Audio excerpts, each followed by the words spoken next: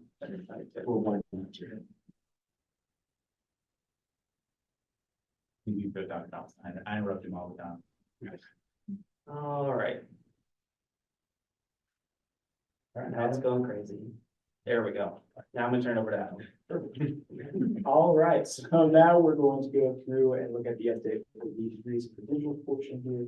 And what we'll really see as we go through this is a lot of the same kind of stuff we were just talking about. So I'm seeing that U-shape there out. There are some pieces though to kind of consider here. Let's see. Did we go? Maybe not too far. Yeah. I was wondering when my slide went. There we go. All right, so here's pretty much a roadmap of what we're talking about. So starting at the big picture, what we see with the credential and degree completion trend since academic year 2018-19, it's a pretty broad base of growth in that it's growing pretty much everywhere, especially driven by KCTCS institutions and also graduate credentials.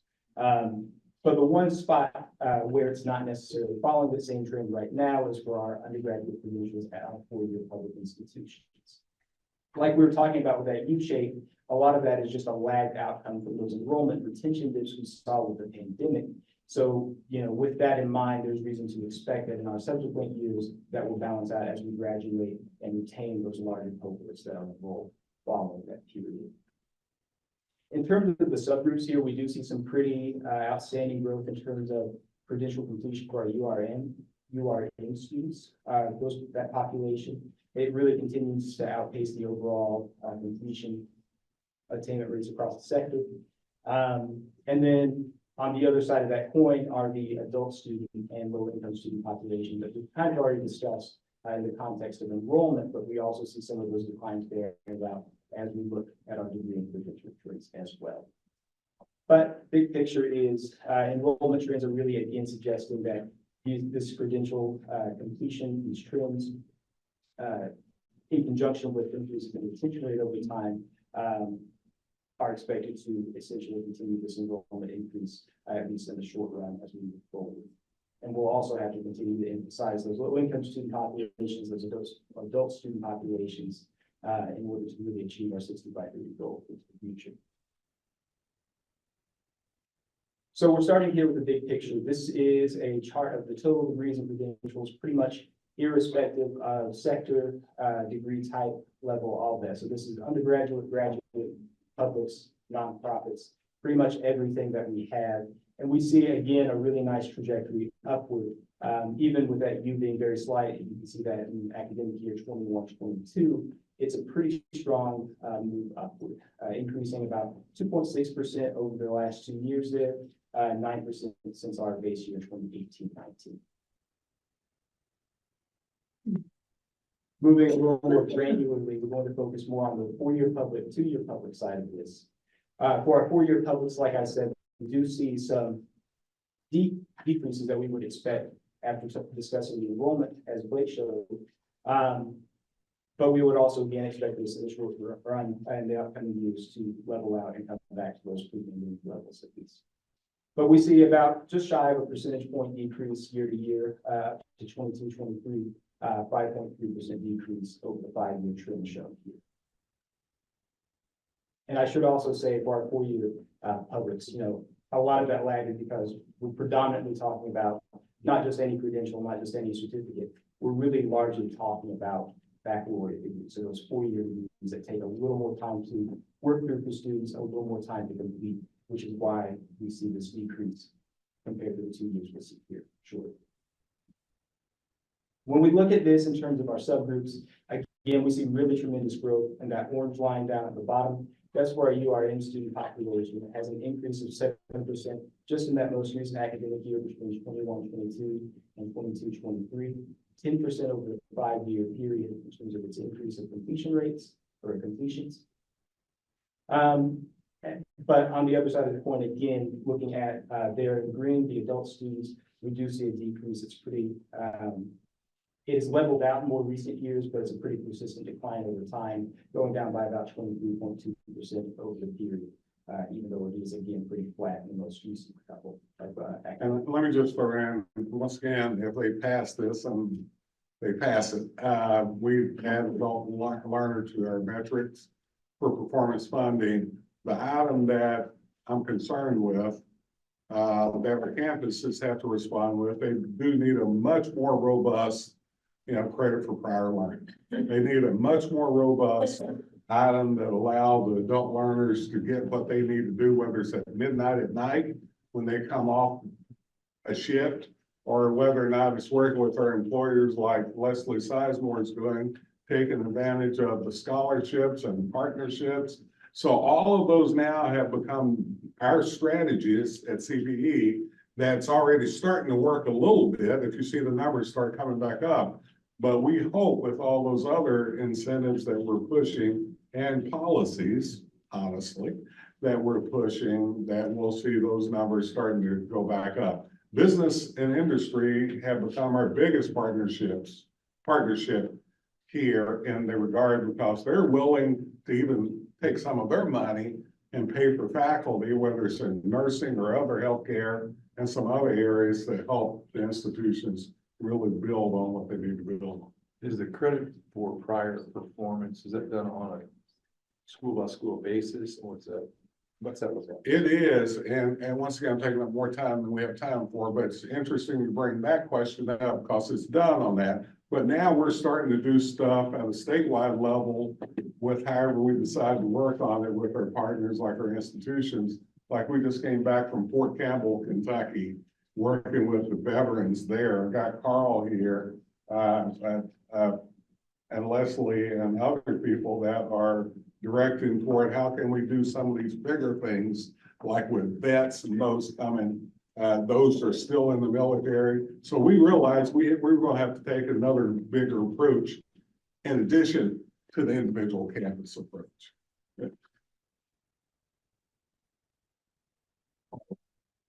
So we've pretty much covered our ground in terms of the 4-year credential trends that we shared here for our public institutions. So we're going to see some pretty similar trends, especially when we look again at the enrollment, considering the lag time between enrollment into an institution and actual completion of a certificate or degree. And so now we're just looking for at our 2-year public total credential and degree reduction.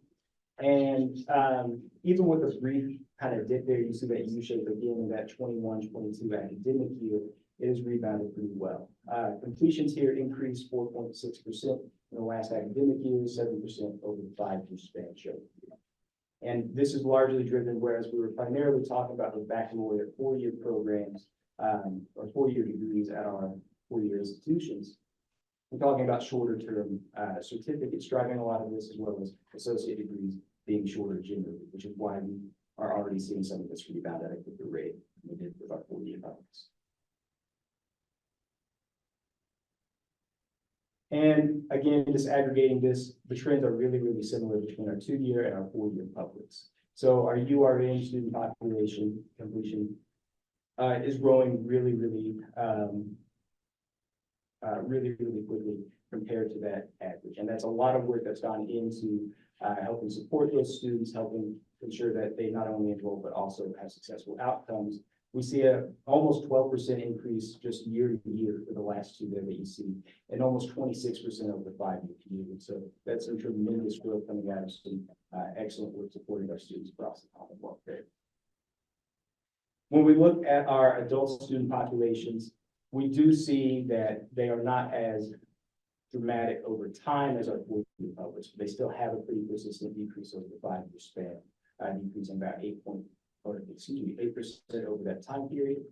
And our low income students are actually relatively flat. We do see some signs of a decline there. You see again that U shape in that top blue line for our low income students. But really over the last academic years, it's increased 1.5% and about 1% since 18-19. So it's a really, really flat line compared to the rest of the. But it should be noted that KCTCS serves the majority of our low-income students and the majority of our adult learner students. So losing 8% there, it's a lot of folk. Right? Exactly. All right, so that was a lot of information along with everything else that's been discussed today. So we just condensed this into essentially one big takeaway slide for y'all. So in terms of our enrollment trend, going back to that, we're essentially starting to rebound to our pre-COVID level. We're starting to see that U-shaped form, we're coming back up from the dip that we experienced during the pandemic. That's not really evenly distributed across all of our subgroups, as we've been talking about with low income and adult students, but we see really positive traction for our other subgroups, including URN, dual credit enrollment, first time student enrollment, which again is a huge indicator of the direction our enrollment is actually taking. In terms of our credentials, very much so the same. There's a bit more variability when you look at 2-year public compared to 4-year public, and that the 4 years are still technically showing a decline in our most recent data. But again, as we continue to enroll and retain larger cohorts, we expect that to rebound as well, and essentially mirror that 2-year trend, just at a little bit of a later date. All right. So that being said, we also thought it'd be nice to kind of include some pieces here for consideration, because there's already a lot of work that's been done and refined to kind of address some of these disparities, particularly when we think about low income students, adult students. And a lot of that, just from the benefit of being here toward the end of our session today, we've heard about a lot of this already. So when we talk about our performance funding, you know, the ideas and the proposals of adding new weights and new metrics for adult students, for low income students, that not only provides an incentive for our institutions to enroll and ensure those students' success, but it also provides them with more resources to ensure that they can actually supply the support where it's needed and do that targeted programming as well. There is a myriad of things that we could also include in terms of the initiatives. Here at CPE alone, you know, just off the top, that's not even on here, would be Gear Up Kentucky, kind of bridging that gap for low income students between high school and college, but also the Student Success Collaborative, which is really here to investigate innovative and collaborative ways to address gaps in student basic needs, right? They do a lot of really important data-driven work to accomplish that. Credit for prior learning is another fantastic way to appeal, especially to our adult student population. To recognize that experience, to decrease that time to degree for them as they make the decision to come back or enter post-secondary education for the first time, which is a fantastic incentive again for our adult student population, and a way to bolster their success as well. Work Ready Scholarship, providing tuition for high demand fields, getting folks into these programs so that they not only are successful in their post-secondary experience, but also so that they can go out and contribute more to our state's economy, and essentially achieve that socioeconomic mobility through our quality credentials and degrees. And then there's a myriad of institution level things that you could consider. Think of FAFSA nights, helping students complete their FAFSA. That's typically targeting low income areas, underperforming high schools, things like that, to get those students more acquainted with that process, to ensure that they are pursuing those financial avenues to make attending a post-secondary institution possible. You can also think of things like basic needs offices, food pantries for food insecurity for low income students potentially, all kinds of things like that outside of the scholarships themselves, which directly provide that financial support as well. Thank you. And then I'll end this by summarizing the summary. You know, I think in many areas, you know, we have made a full recovery from an enrollment perspective from pre-pandemic numbers. You know, there's plenty of areas for opportunity.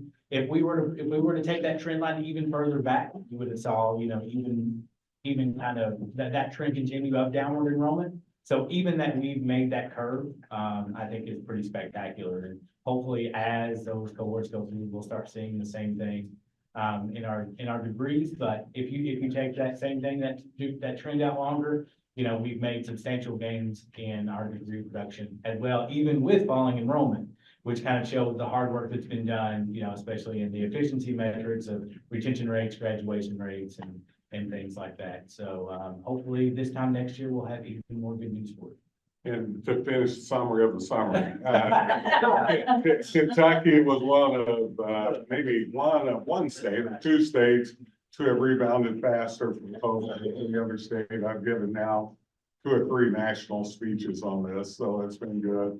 The other thing now, you haven't mentioned this, what is our attainment percent now toward, or 60%? 55.1, am I right? 55%, yes. So we have come a long way. Lumina just listed us at the, on the top of the food chain and everything. Yeah, so if you look at, so in order to get an apples to apples comparison, you have to look at just associate degrees and above. And over the last decade, you know, the growth rate for those degrees in Kentucky is fifth in the nation. So, Kentucky's doing a great job in educational attainment. It's great. Thank you. I don't have a summary of the summary of the summary, so I'll go ahead. Anybody have any questions about the summary? No. All right. Thank you all. Thanks, everybody. Appreciate the great information. Campus good news reports, in your materials are good news reports, from our campuses to highlight a few. KCTCS's report, focuses on their economic impact that their campuses are making to the Commonwealth. U of L features 2 highlights on employer partnerships and AI innovations. And yes, despite what everybody wants to make you afraid of, AI is doing some really cool, positive things for society. And WKU celebrates their historic fall to spring retention success, which we heard from Dr. Caboni at our last meeting in January. Just to remind everybody, that was 85.4% retention spring to fall. The highest since they've ever started recording that data. That's an incredible number. And another incredible number, we just talked about enrollment. IQ highlights the enrollment increases among its 18 institutions. We heard about 4-year institutions being 2.8%. IQ's is 8.5%. And on their enrollment increases. And from what I'm seeing from the independent private colleges right now, the next year is looking even better. So that's such a good, such a great thing that we've got in this Commonwealth. So to have such a strong independent group of colleges on top of our state wants to help make that 20 by by 2030 goal. And I just want to say, and we license them, but we work really closely hand in hand. Most of the IQ institutions, for an example, follow our policies on transfer, everything. It's just a great relationship. One of the best in the nation between public and private schools. That's great to hear. And Mason does a good job of organizing them and making sure their issues are heard. If you haven't taken a look at the other campus good news reports, there is a lot of good news. But now we've reached the end of today's agenda. Is there anything else that needs to be addressed before we adjourn? One quick announcement, our next committee meetings are scheduled for June 10th. Those will occur virtually. The full council will meet again on June 20th and 21st. Western Kentucky University, you're welcome, Meredith. Heather will be in touch in early May with those details.